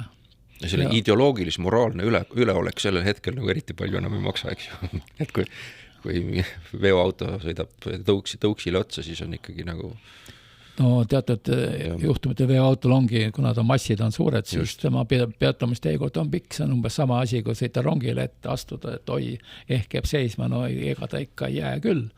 Ja et kogu see temaatika tuleb kompleksselt võtta ja see eelkõige minu põhimõte on see, et liikleja, olgu ta siis autojuht või alakäija või kes iganes, peab ise oma ohutuse eest vastutama ja mitte astuda mitte kunagi liikuvale sõidukile, et tulenevalt seadusest juht peab või see jalakäija peab veenduma, et juht on teda märganud ja peatub ja laseb tal, annab võimaluse ületada tee ja loomulikult seda tuleb teha mõlemas suunas vaadates, mitte astuda liikuvale sõidukile ette. See ei ole lihtsalt võimalik puht füüsikaliselt, seal massid, kiirused ja pidutusteekond ja rääkimata siis, kui tõesti juht tegeleb, ma ei tea, kohvi joomisega või mille igane laste kantseldamisega autos või see on lihtsalt arusaamatu teema. Et veel 3 põhimõtte juurde tagasi, et on sõiduk, inimene, tee. Et see inimesest me oleme päris palju rääkinud ja ma ei tea, kas neist sõidukitest on ka väga mõtet rääkida, aga need on ka aja jooksul tohutult arenenud, me korra põgusalt puudutasime, aga siis lihtsalt ongi, et praegust, kui võrrelda siis praegust sõidukit ja sõidukit, mis on tehtud näiteks 20 aastat tagasi, siis praegusele sõidukile on lisatud igasugu ekraane, aga kust, mis nagu segab, aga teisest küljest on sinna lisatud ka igasuguseid nagu selliseid ohutusfunktsioone, lisafunktsioone, igasugu kõrvalt ja tagant tuleva liikluse hoiatusi, radareid, rajalt väljumisi hoiatusi, automaatpidurdussüsteemid ja siis sellele lisaks veel kõiksugused nagu need nii-öelda passiivsed süsteemid, noh, mis tegelikult olid 20 aastat tagasi olid ka olemas ABS-pidurid ja ma ei tea, turvapadjad. Aga samas mul on nagu tunne, et vaadates, no ma täpselt ei tea, eks ju, aga mulle tundub, et tänapäevaste autodega nagu ühest küljest on nagu see liiklemine tehtud ka võrdlemisi lihtsaks, et kuna neil on need igasugused elektroonilised asjad küljes, et siis inimestel, kes kuidagi sattuvad sinna autosse esimest korda, nagu näiteks need, kes on saanud load ja siis selle Bolt Drive'i auto rendivad endale, siis neile tundub, et see auto sõltumatult, ega eriti kui neil kogemust ei ole, et siis neil on selline, noh, võib-olla ma nüüd teen liiga kellelegi, aga et siuke mulje jääb, et need autod sõidavad nagu rööpaid mööda, nad peatuvad nagu alati täpselt seal, kus inimene tahab ja siis kunagi kuskilt nagu kurvist ka välja ei sõida, aga samal ajal on see ju, et hästi palju muutuvad nii-öelda tingimused ja kui 20 või 30 aastat tagasi autoga sõita, siis kõiksuguseid neid juhiabisüsteeme ei olnud ja siis see kuidagi see inimene pidi, mul on tunne, et ta pidi nagu olema rohkem keskendunud selleks, et kui ta siis autoga sõidab punktist A punkti B, et tema nagu tähelepanu oligi nagu rohkem keskendunud. Aga teisest küljest jällegi, kui vaadata liiklusõnnetuse statistikat, mida sa alguses ütlesid, eks ju, et siis noh, võrreldes siis 92. aastaga, et see on ikkagi nagu hukkunutega liiklusõnnetuste arv on 10 korda langenud või vähem kui 10 korda, aga ikkagi nagu kordades. Ma ei teagi, mis ma öelda tahtsin lihtsalt targutada natukene ja kuulajale võib-olla tuua selle aspekti välja. Tulles tagasi nüüd 80 aastate juurde, 90 aastate juurde, siis kuna ma töötasin autoregistris, siis ma vaatasin neid sõidukite arvu, mis oli registris. Siis enamus sõidukid juba oli registrisse pandud, sellepärast, et algselt olid ka sõidukid, olid lihtsalt kaartide peal ja nad ei olnud ühis, sellist registrit ei olnud, aga see selleks. Register siis tähendab tänases mõttes sellist nii-öelda infotehnoloogilist süsteemi, eks ju? Seda ei nagu olnud. Arvutis olid, aga nad olid erinevates piirkondades ja nad ei ühildunud. See on tüüpiline interneti teema juba. See on okei. Aga põhilised autod olid tollel ajal veoautod. Sõiduautosid oli vähe. Ja nii et seal põhiline veoautod, bussid, sõiduautosid oli vähe, nüüd on muidugi enamus on sõiduautod, aga kui tulles nüüd jälle statistika juurde, siis meil on teatud arv inimesi, kes meil Eestis elab ja see juhtide arv ei saa just öelda, et on konstantselt selline kindel, aga see eriti palju ei muutu, sellepärast juhte saab olla nii palju, kui on reaalselt juhilubadega sõiduki juhte, nii kes meid liiklevad. Muidugi, kui perekonnas on 2 autot või 5 autot, aga ikkagi neid juhte on teatud arv, aga tulles nüüd tagasi jälle selle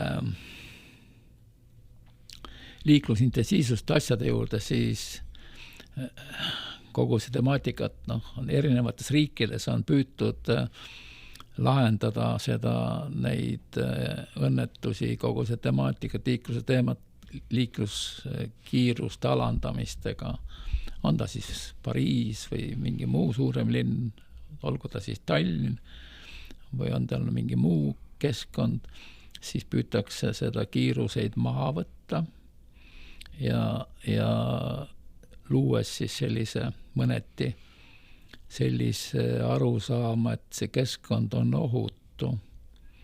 Samasugune, ma ei ole küll otseselt kokku puutunud selle Tallinna linnas seal Kalamajas tehtud liikluslahendusega seal. Kuigi ma olen lugenud mõningaid kommentaare ja asju vaadanud, siis isiklikult minu arvamus on, et liikluslahendus ei ole päris liikluskorraldus, liikluslahendus ei saa olla mingisugune liivakastimäng. Umbes nagu on õueala liikluskorraldus, arvatakse, et seal võivad lapsed mängida keksu, sellepärast et liiklusseaduses on see kirjas, aga see, et laps mängib keksu, jookseb seisva auto tagant ette tänavale, kus peaks olema 20 kilomeetrit tunnis liikumiskiirus sõidukitel, aga mõnikord sõidavad seal 70 kilomeetrit tunnis, et kõik see keskkond peab olema ohutu ja see ongi see on see tee, sõidutee, sõiduruumi kujundus peab olema ohutu. Et ühesõnaga, et see ei ole nagu mingisugune ainult, et arhitektid tulevad kokku ja siis teevad nagu ilusate tänavakividega lahenduse, kuhu panevad igasuguseid neid kastis puid ja lilli veel ja siis mingisugused parke teevad sinna vahele, siukse miniparke ja siis teevad autole ka sellise raja, et kus saab sõita, nii et auto mahub täpselt sinna vahele ära ja siis ongi, kõik on nagu hästi. Isiklikult minule selline lahendus ei meeldi, ma leian, et see on ohtlik, kui seal on mingisugused istumise pingid ja istuvad lapsed ja mängivad seal ja kiirus võib olla tõesti 20 km tunnis on õhu alla liikumiskiirus seal, aga isegi sellisel juhtumil, kui sõiduk liigub ja kui see laps sinna sealt põõsa tagant kuskilt ette jookseb, siis tulemused on halvad.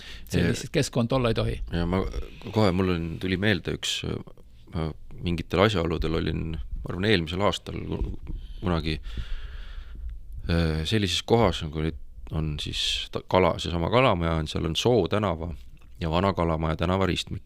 Ja siis see Vana Kalamaja tänav ongi see, mis on tehtud selleks ilusaks kividega selliseks nagu asjaks, kus ei ole äärekive ja kus ei ole aru saada täpselt, et kõik on nagu selline, vaatad seda põrandat, eks ju, ja siis kõik tundub nagu park, aga samal ajal tegelikult võivad seal sõita autod ja siis inimesed käsitlevad seda ruumi tegelikult, need jalakäijad ja jalgratturid käsitlevad seda, kui et see on nagu mingisugune plats, mille peal nad võivad täiesti suvaliselt nagu sõita igatepidi, eks ju.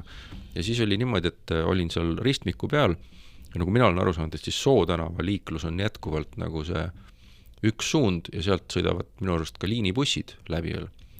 Aga siis see Kalamaja tänav, Vana Kalamaja tänav on kujundatud selliselt, et ta on nagu kõrgem ja ta justkui, ütleme sellest, kui Soo tänav on asfaldilint, siis ka Vana Kalamaja on selline nagu kena trotuaar, mida mööda saab patseerida üles alla, eks ju. Ja siis see kivisillutis läheb üle selle Soo tänava. Ja mida ma siis nägin, et mööda seda Vana Kalamaja tänavat sõitis üks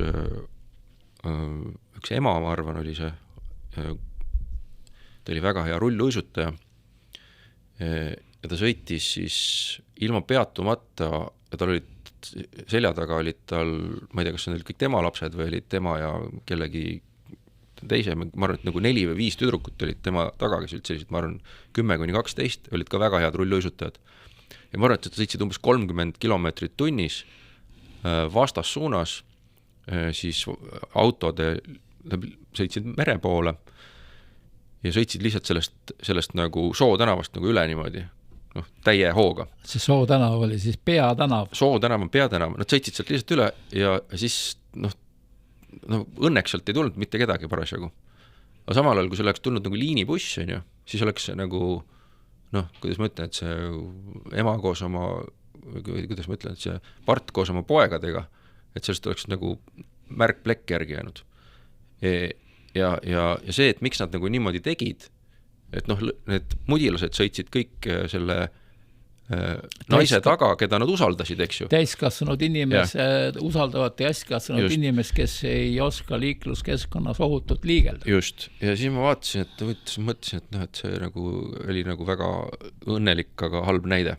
Aga samas seesama, nüüd me jõuamegi see, et kuidas see olid siis, et inimene sõiduk tee või teine järjekord, et siis selle teeni, et siis seal on see tee märgitud selliselt maha, et sa nagu, et ta julgustab sind käituma sellisel viisil, mis ongi ohtlik võrreldes teiste nagu nende asjadega, aga samal ajal ei ole kuulda olnud, et seal mingisuguseid suuremaid õnnetusi senini oleks olnud.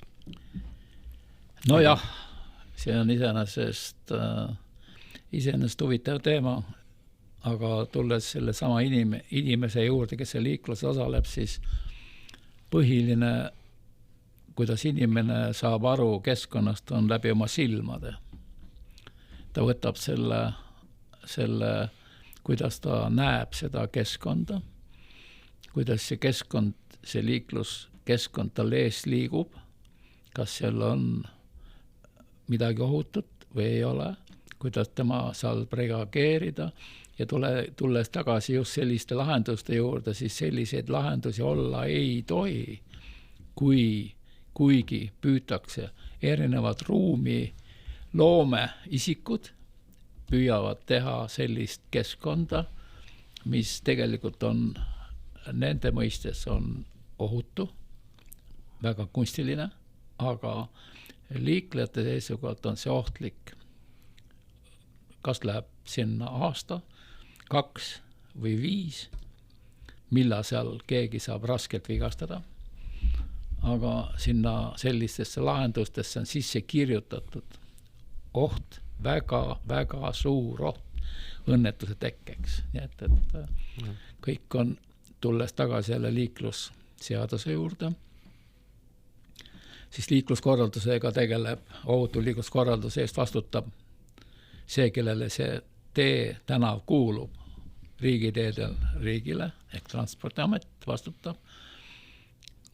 Linnades on linnadele ja linn, tulles jälle võttes lahti liiklusseaduse, siis seal on sees kirjas ka, et linn peab tagama mõneti ka sellise koolituse nendele liiklejatele, on ta siis lasteaias, on ta siis koolis või on nad siis täiskasvanud, siis selline koolitus on oluline, aga kuna inimene on ekslik, siis see liikluslahendus peab alati olema selline selge ja arusaadav kõigile, mitte tehes seal erinevaid liikluslahendusi, mis on mõneti erinevalt arusaamatud, ei ole arusaadavad kõikidele liiklejatele. Et nende arusaadavusega ja liikluslahendustega üks asi veel, et mis ma olen tähele, ma ei tea, kas võib-olla see on minu kuidagi subjektiivne arvamusega, aga kui ma sõitsin eelmisel suvel, sai Rootsis sõidetud kuskil 1600 kilomeetrit kokku. Ja ma muidugi ei lugenud kokku või teinud mingit statistikat, aga mulle tundus, et seal on vähem märke. Ja samal ajal mulle tundub, et siin on, et meil on nagu mingisugune tohutu nagu märgikultuur ja märgi tootmise nagu võimekus, et mulle tundub, et igasuguseid erinevaid nagu liiklusmärke ja silte ja igasuguseid asju on nagu paigaldatud kuidagi rohkem ja ma ei ole kindel, kas see nagu sellisele lihtsale ja arusaadavale liikluskorraldusele nagu kaasa aitab, aga samas ongi, et see on nagu ainult minu selline isiklik tunnetus ja see ei pruugi üldse tõele vastata. Aga kuidagi jah, et see, mis ma tahtsin öelda vist on see, et ma ei tea, kui palju on piisav arv liikluskorraldusvahendeid, et võib-olla liigne liikluskorraldusvahendite rohkus on jällegi tekitab sellise arusaamatuse tunde teinekord. No selles ongi asi, et liikluskorraldust mõneti need, kes otsustavad see liikluse korraldust teha, see on kohalike omavalitsuste või siis tee omaniku õiguskohustus ja siis väga tihti ongi see nagu üle paistetatud teema, need on liiga palju märke, halvad need planeeringud ja kui hakatakse mingisugust muudatust tegema, siis selleks läheb päris palju aega. Selleks on vaja teha projektid, asjad, aga pidevalt muuta, siis on, see ei ole hea, kui panna väga palju liiklusmärke, kes ja on, see on, väga tihti on see projekteerijatest, liikluse korraldajatest, nende pädevusest, nende oskustest aga see hakkabki peale tegelikult planeeringust ja teede projekteerijatest ja nagu see Kalamaja teema, no see on arhitektid, seal tulevad mängu ja ühesõnaga see keskkond tuleb teha ohutu ja väga tihti, kui see liiga palju märke on, siis tulemuseks ongi see, et tulemus on ohtlik ja seda, et tegelikult ei võiks olla, aga mis puutub erinevatesse riikidesse, siis jah, Rootsis, kui ma olen liigelnud sõiduautoga, siis seal paistab olema optimaalne, selline stabiilne olukord, aga noh, riigid on erinevad, nii et alati peab sellega arvestama. Nojah, seal on võib-olla ka see, et seal on kogu see, no ei saa öelda, et kogu taristu, eks ju, on nagu valmis, aga ta on võib-olla rohkem valmis kui meil ja olukorras, kus siis nagu juhtide ja liiklejate arv on enam-vähem stabiilne ja sul on nagu pikem aeg olnud, et seda valmis ehitada ja võib-olla rohkem raha, et siis ongi, et on kujunenud välja mingisugune selline optimaalne lahendus, mis töötab ja samal ajal on inimestel ka piisavalt tarkust, et mitte lihtsalt asju ümber teha ümbertegemise pärast, sellepärast, et keegi nüüd tuleb mingisugune uus inimene uute toredate ideedega ja siis hakkab kulutama miljoneid, et teha midagi omast arust paremaks, kuigi tegelikult läheb kokkuvõttes halvemaks. Jah, selline pidev muutmine, täiendamine, parandamine, see on selline tüüpiline selline tegevus ja seda tihti otsustavad poliitikud, kes seal istuvad seal juhi tooli peal ja alluvad, kes on siis seal madalamate toolide läbi istuvad, nemad siis peavad neid käskusi täitma. Nii et kahjuks jah, see on nagu veapunktisüsteemiga sama teema. Midagi teha ei ole. Aga et veel kord, inimene liiklustee. Et ma arvan, et üldiselt on nagu aru saada, et võib-olla see ongi hästi lihtne asi, mida meelde jätta, et sellest 3 komponendist see koosneb ja siis kuidagi inimene liikleb mingisuguse vahendiga ja siis tee peal ja see, mis on siis inimese kujundatud keskkond. Aga kui minna veel korraks üldse sinna tagasi, sinna Nõukogude sõjaväkke, lihtsalt see kuidagi tundus ka korraks nagu huvitav, et aastasse 68, et mida, ma ei tea, paljud inimesed ei ole isegi elanud 68. aastal. Et seal oli ka, sa ütlesid, et seal tuli midagi sealt neid välja tõmmata mingisugused, ja sa olid nii-öelda siis seal tehnilise abi auto peal, et mis seal siis juhtus või mis üldse toonane tehnika oli selline, et siis polnud isegi seda leiutatud seda lõhnakuuske, mida hiljem miilits siis 80-ndatel ilmselt ütles, et võtke ära, et see nagu häirib. Et mis probleemid siis olid? Huvitavad probleemid olid. Mulle tuleb meelde, kui ma olin sõjaväes Leedus, see oli 30 kilomeetrit enne Kaliningradi oblastit. Ja seal oli selline Leedu Kaliningradi oblastil Savetsk oli selline linn, kus me siis sõitsime sinna polügoonile, sõjaväepolügoonile. Oli suvine aeg. Mai päike paistis. Ja sõitsime sealt üle silla. Siis nagu ikka noored poisid vaatavad ümberringi, mis toimub. Ja siis silla ääres kõndisid noored kenad miniseelikutes tüdrukud. Need poisid, kes mu kõrval istusid, kerid aknad alla ja hüüdsid neid ja tüdrukud hüüdsid vastu, et vaadake meid jah, et alles ühed vaatasid ja põrutasid teisele tagant sisse.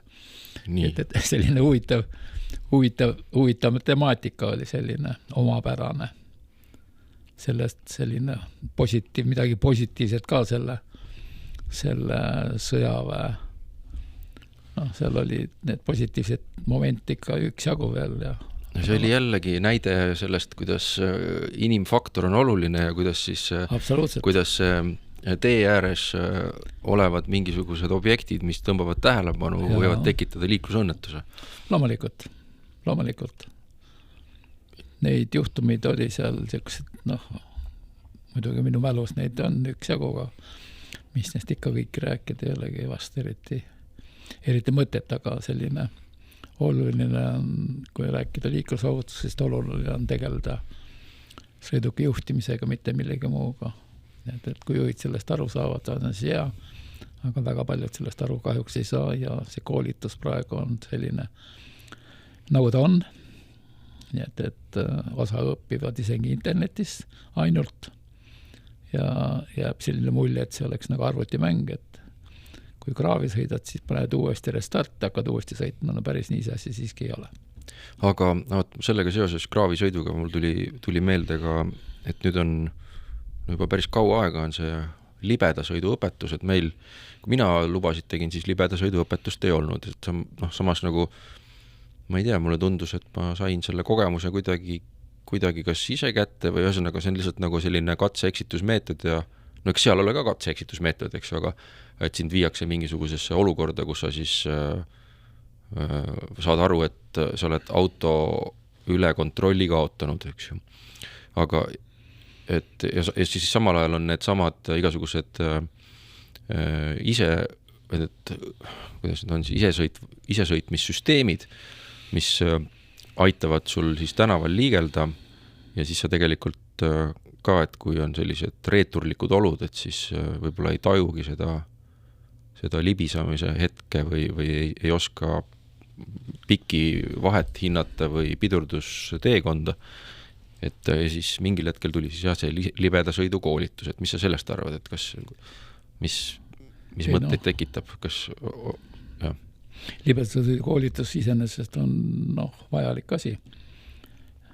Vaevalt, et sa saad aru selgeks, kuidas libedal ohutult liigelda, aga sa saad esmase kogemuse, sa tead, kuidas auto käitub ja see on oluline. Ja ka igasugune koolitus on tegelikult oluline, ainult et teine asi, kui süvenenud see teema on ja palju ta nüüd kaasa aitab, aga libedus ikka aitab. Lõppkokkuvõttes selle lõpliku tulemuse saad siis, kui sa ise oled selles libeda peal. Nii et kui rääkimata seda, vanasti ei olnud ka naelrehvi all, siis praegu on naelrehvid ja nüüd, kui vaadata tänasel päeval, kui õues on 10-15 kraadi sooja, siis pooled juhtidest krõbistavad naelrehvidega mööda teed, siis see on natuke veider, aga kuna juhid on niimoodi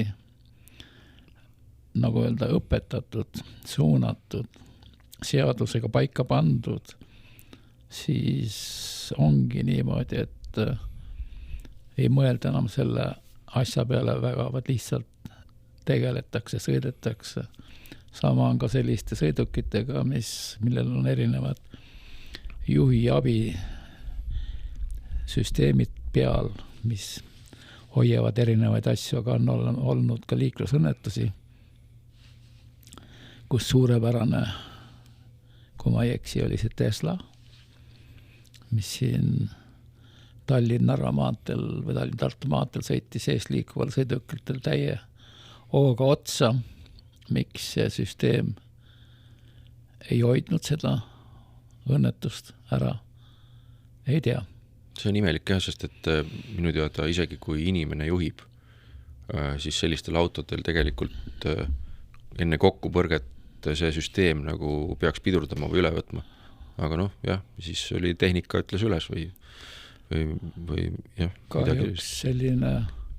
See on see sõiduk. Selliseid sõidukeid tulevikus ilmselt tuleb rohkem, aga päris selle peal loota ei saa, et ikka et siis tehisaju juhib autot ja juhil ei ole enam midagi teha, nii et ei, seda jah, et mul on siin üks riiulis on üks, ma lihtsalt hoian seda nagu naljaviluks alles on selline asi nagu, et 2018. aastal tehtud see oli täpselt pealkirja mäleta, aga põhimõtteliselt Eesti teekaart isesõitvatele autodele üleminekuks.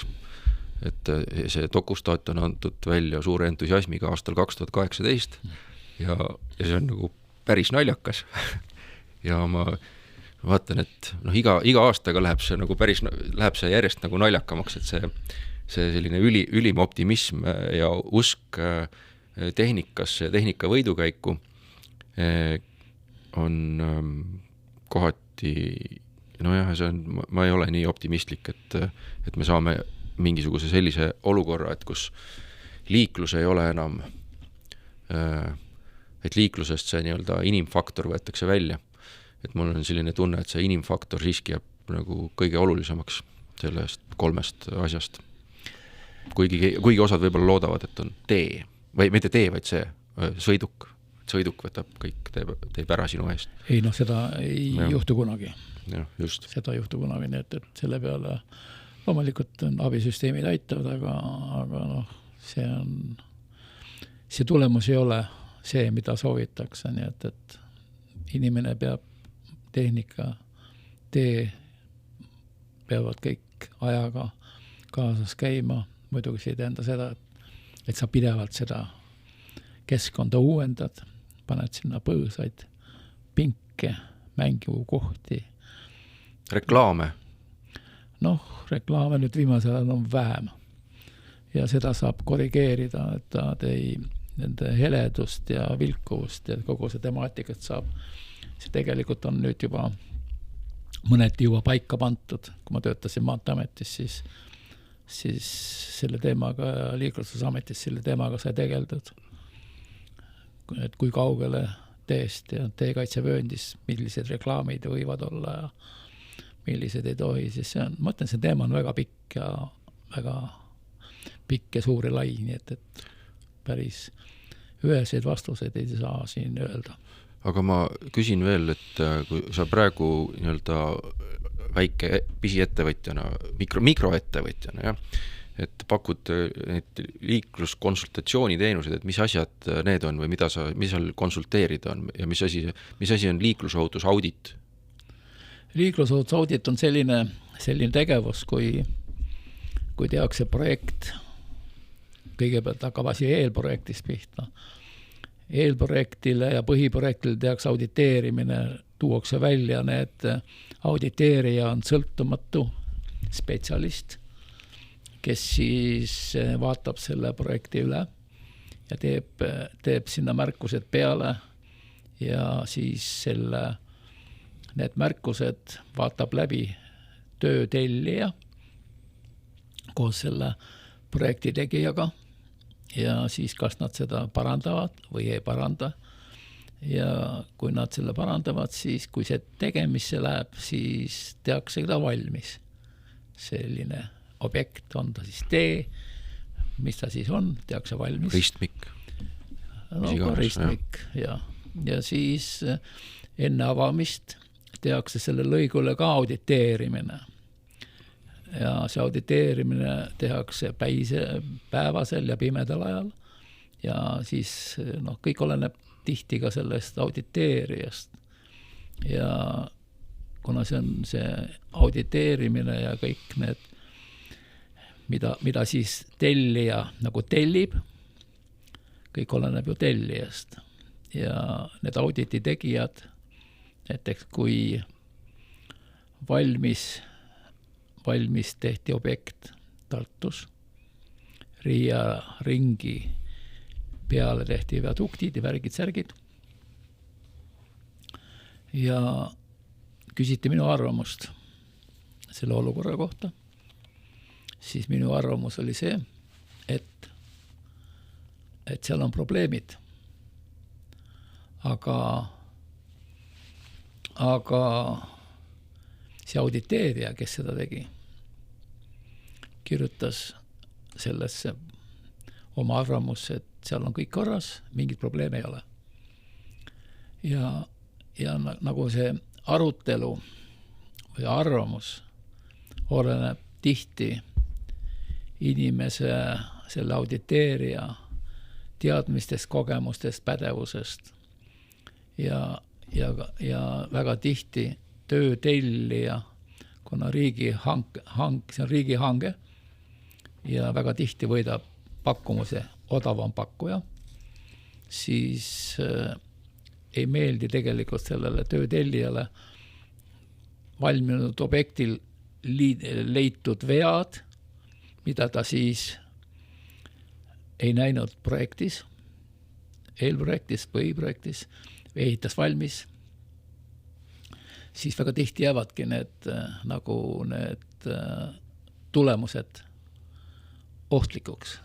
Ja näiteks seal toimus mõni aeg tagasi hukkunuga liiklusõnnetus, kus viaduktilt alla tulev sõiduk kaldus vastassuuna vööndisse. Kus see oli? See oli Tartus Riia ringi, uue Riia ringil, mis ring on all, viadukt läheb üle ja seal viaduktilt lasku sõiduk kaldus vastassuuna vööndisse, juht sai surma.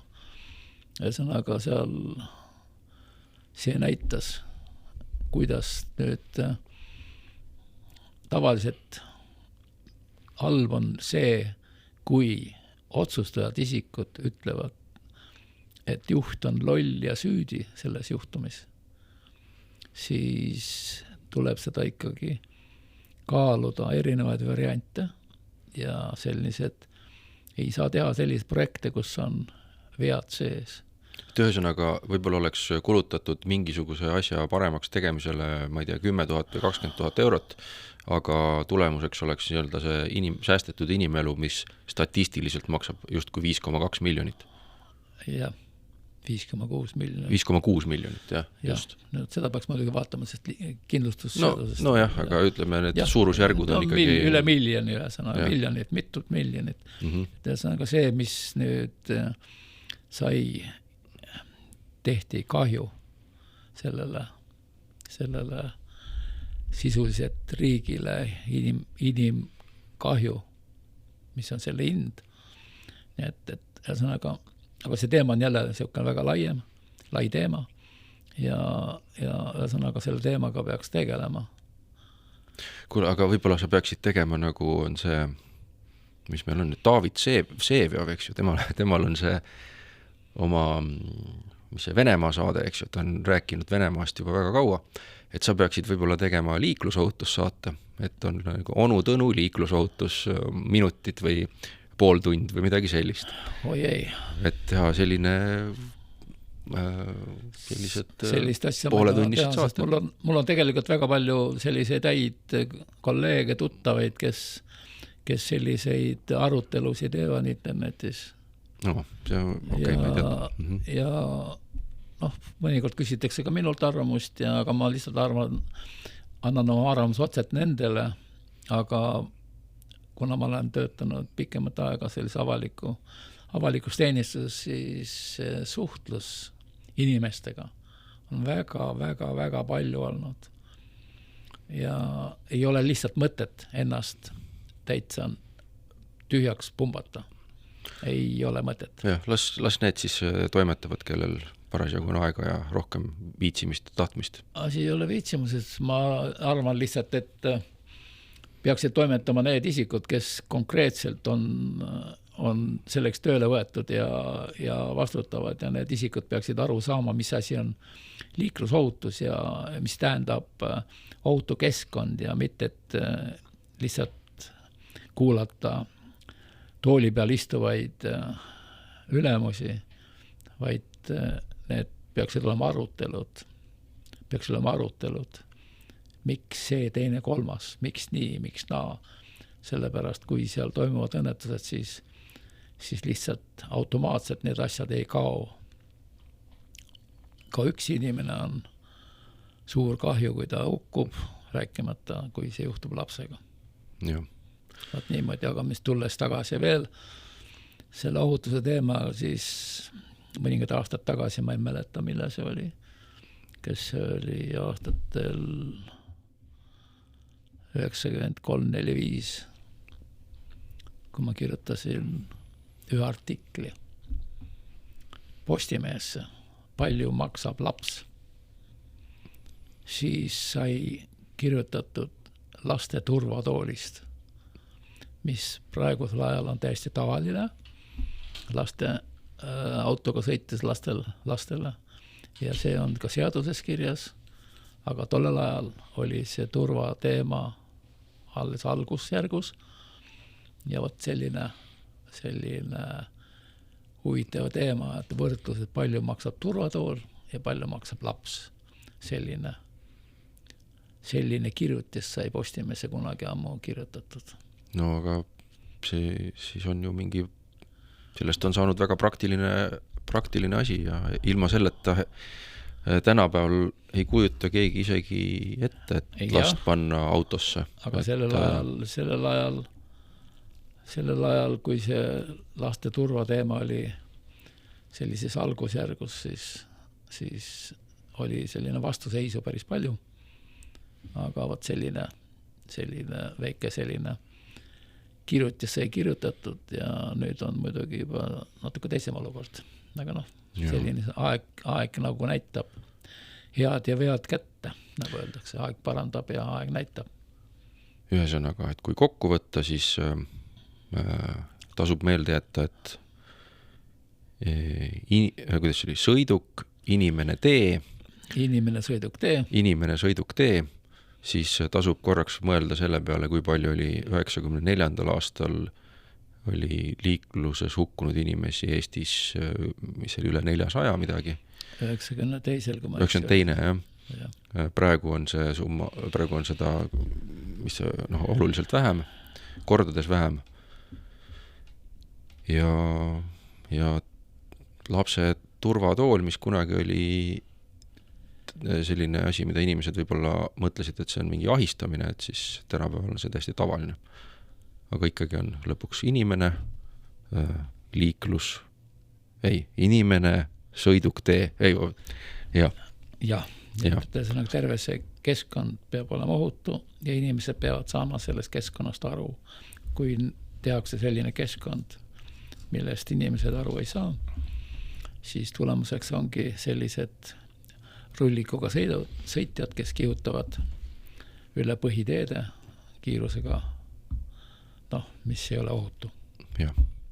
No selge, aga siis ma arvan, et kõigile kuulajatele sooviks ohutut liiklemist ja kuidagi enese ümbruse mõtestamist liiklemisel.